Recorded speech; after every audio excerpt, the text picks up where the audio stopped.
大家好，我是小莹，今天买了3斤五花肉，给大家分享一个非常简单又好吃的懒人做法。我们选五花肉的时候要选这种下五花肉，它的口感比较好。首先把五花肉切成大一点的小块，因为我们在煮的过程中，五花肉会缩水变小，切得稍微大一点，口感更好。全部都切好之后，把它放入锅里。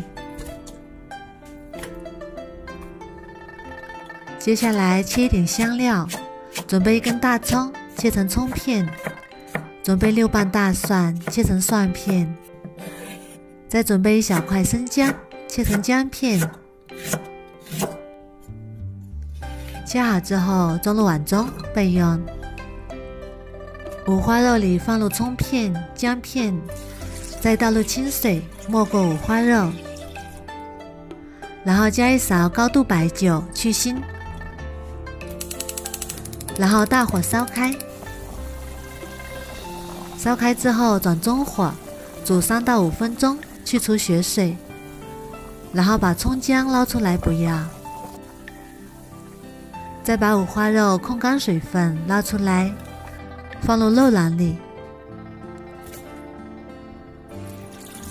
然后用流动的清水把表面的浮沫清洗干净。清洗干净之后控干水分，先放一旁备用。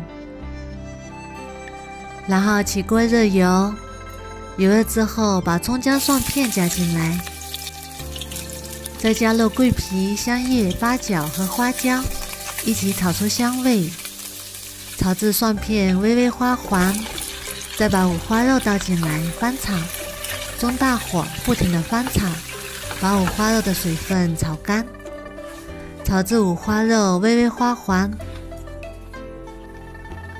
像这样就可以啦。再加入2包红烧肉料汁，如果没有料汁，也可以加入生抽、蚝油、老抽、食盐、冰糖即可。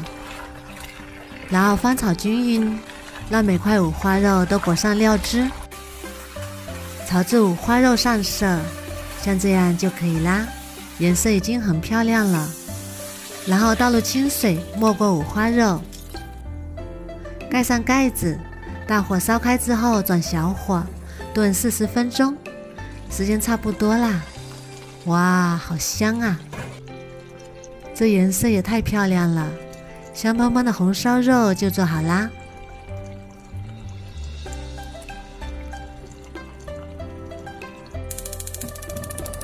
然后准备一个砂锅，小火烧热，再把五花肉倒入砂锅里。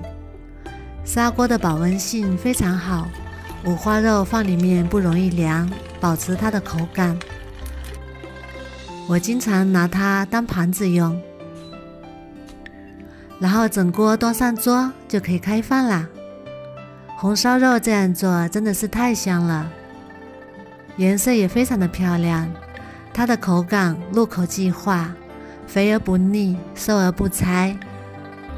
做法也是非常的简单，没有太多的调料和配菜，看一下非常的软烂，老人和孩子都非常的适合。